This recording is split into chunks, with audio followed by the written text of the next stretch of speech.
सो hey guys, कैसे हो आप सभी लोग। Welcome back to my channel AG and I मांगा। तो गाइस, आज मैं एक्सप्लेन करने जा रहा हूँ बुक ऑफ एस्पर का एपिसोड नंबर 719 को, जो कि काफी ज्यादा अमेजिंग होने वाला है। इसलिए पहले ही वीडियो को like, share, comment and hype जरूर से कर देना। बाकी जिन लोगों ने भी अभी तक इसका पिछला एपिसोड नहीं देखा है, तो मैंने उस एपिसोड का लिंक इस वीडियो के नीचे डिस्क्रिप्शन में दे दिया है। आप लोग जाकर पहले उस एपिसोड को देख लीजिए, और जिन्होंने ऑलरेडी देख रखा है तो उनके लिए शुरू करते हैं हमारा आज का ये वाला एपिसोड। तो अब इस एपिसोड की स्टार्टिंग में हमें ज़ू फेन और सिक्स प्रिंस को दिखाया जाता है। के ऊपर क्राउन प्रिंस के सभी वेनरेबल और हायर गार्ड्स ने हमला कर दिया होता है। उन्हें इस तरीके से हमला करते हुआ देख करके सिक्स प्रिंस भी ज़ू फेन से कहता है, अरे नहीं, इतने सारे लोगों के अंदर से निकल रही इनकी ये खून की प्यास इस लेक को अफेक्ट करेगी। इस वजह से ये लेक कुछ भी रिएक्ट करने के लिए काफी ज्यादा डर जाएगी। सुनकर ज़ू फेन भी कहता है कि क्या इन कमीनों की इतनी हिम्मत जो मुझे वो नजारा देखने से रोके। कहने के बाद में ज़ू फेन बस पीछे मुड़ करके उन लोगों को गुस्से में देखता है और अपनी हल्की सी पावर अनलिस्ट करते हुए कहता है कि मुझे परेशान करना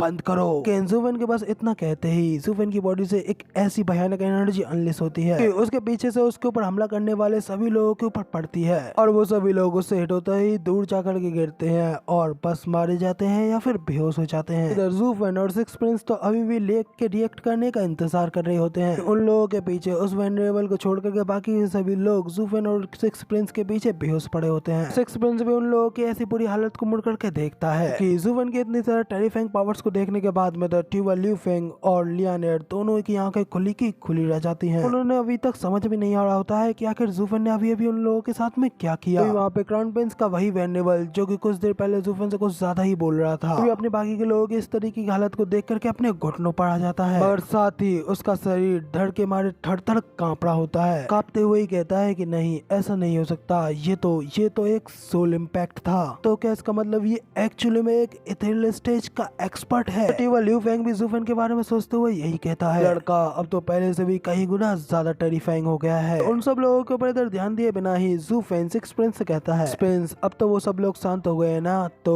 क्या मुझे अब वो नजारा देखने को मिलेगा। प्रिंस भी कहता है कि हाँ बिल्कुल, बहुत जल्दी आपको वो देखने को मिलेगा। तभी उसके साथ ही ज़ू फेन भी लेक की ओर देख करके काफी ज्यादा शौक हो जाता है। अगले ही पल वो ठहरी हुई लेक अचानक से कुछ रिएक्ट करने लगती है। सबसे पहले पूरी लेक के अंदर अचानक से बुलबुले उठने लगते हैं। उन बुलबुलों के हटते ही वहाँ पे अचानक से कई सारे खूबसूरत फूल निकल आते हैं, इस पूरे नजारे को काफी ज्यादा खूबसूरत बना देते हैं। तभी उसको देखते हुए सिक्स प्रिंस भी ज़ू फेन से कहता है कि सर ज़ू, आपको क्या लगता है ये सच में काफी ज्यादा अमेजिंग है ना। ज़ू फेन भी उस नजारे, उन फूलों को देखते हुए अपने मन में कहता है, इनमें से सिर्फ कुछ फूलों के अंदर ही स्पिरिचुअलिटी होती, तो शायद ये कोई बड़ी बात नहीं होती, शायद ये उनके स्पीसीज से संबंधित कुछ होता। लेकिन इस झील की तलहटी पर तैर रहे ये हजारों अलग अलग तरीके के फूल बिल्कुल सेम ही रिएक्शन दिखा रहे हैं, तो वाकई में ये कुछ अलग बात है। तो फिर आखिर इस झील की तलहटी में ऐसा क्या छुपा हुआ है जो कि एक इस तरीके के अजीब से फिनोमेना का कारण बन सकता है। तो क्या वाकई में यहाँ पर कोई वर्ल्ड विंड टनल मौजूद तो नहीं है। तो कुछ सोचते हुए फिर ज़ू फेन सिक्स प्रिंस से पूछता है, क्या तुमने मुझसे कहा था कि ये सिर्फ और सिर्फ डांस करते हुए फ्लावर्स और प्लांट्स बिल्कुल नहीं है। बताओ आखिर ये फैंसी व्यू के अलावा तब तुम्हारा ये कहने का क्या मतलब था। आखिर यहाँ पर इन फूलों के उगने के अलावा और क्या खास चीज है। सिक्स प्रिंस बताता है कि ये सिर्फ इतना ही नहीं है, रिवाइवल है, ये किसी को भी रिवाइव कर सकती है। ये कुछ ऐसी चीज है जो कि सर ज़ू शायद आपने भी एक्सपीरियंस नहीं की होगी। वन भी अपने मन में कहता है कि क्या रिवाइवल, आखिर इसका क्या मतलब है। तभी इधर सिक्स प्रिंस क्राउन प्रिंस के पास में आता है और ज़ू फेन को कहता है, सर ज़ू को वो अमेजिंग इवेंट दिखवाने के लिए मेरा ये एल्डर ब्रदर बिल्कुल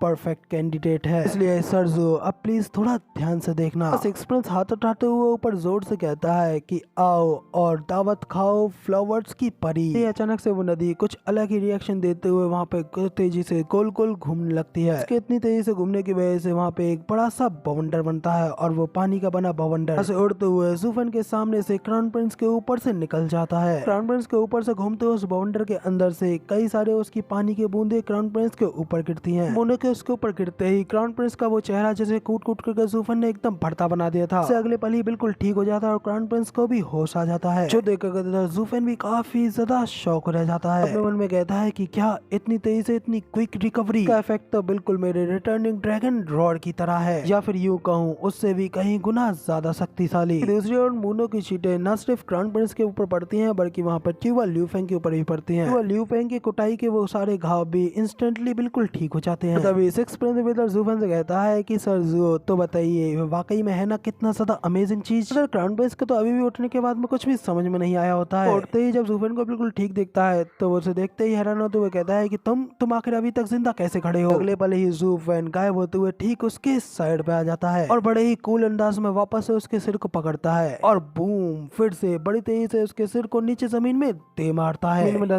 क्राउन प्रिंस जूफन से कहता है कि यार आखिर ये बताओ कि आखिर अब मैंने क्या किया, आखिर फिर से तुमने मेरे साथ में ऐसा क्यों किया। जूफन उसे कहता है कि तुम्हारा फिर से बकवास शुरू करने से पहले ही मैंने तुम्हें यहाँ पर शांत करा दिया है। जूफन को फिर से ऐसा करता देख टी फेंग द शॉक होते हुए अपने मन में कहता है ये बंदा तो दिन प दिन और ज्यादा बेकाबू होता जा रहा है। जूफन बाकी के जमीन पर पड़े हुए लोगों को देखते हुए अपने मन में कहता है जो कि पहले से ही जूफन को उस अटैक की वजह से मारे जा चुके हैं। लेक के बूंदों को गिरने के बावजूद भी ना उठता हुआ देख करके जूफन मन में कहता है ऐसा लगता है कि ये गोल्डन ग्लो पूरी तरीके से रिवाइवल के लिए कैपेबल नहीं है, बल्कि ये सिर्फ हीलिंग के लिए ही काफी ज्यादा अच्छा है। भले ही उन हीलिंग पिल्स से कई गुना ज्यादा स्ट्रॉन्ग है, लेकिन इससे किसी आदमी की जिंदगी के वापसी का कोई रास्ता नहीं है। ट्रोल मेरे हमले के बाद में इनकी सोच पूरी तरीके से डिस्ट्रॉय हो चुकी थी। ये लोग ऑलरेडी ही मारे जा चुके हैं, इसलिए वापस से जिंदा नहीं हो सकते। इसलिए अब आगे इतना कहते ही जूफन भी अपने हाथ को ऊपर आसमान में उठाता है और जूफन का हाथ उठाते ही उस नदी में पिछली बार से भी कई गुना ज्यादा बड़ी बड़ी लहरें पैदा होती हैं और उन लहरों के साथ ही वहाँ पर दो बहुत बड़े बड़े बवंडर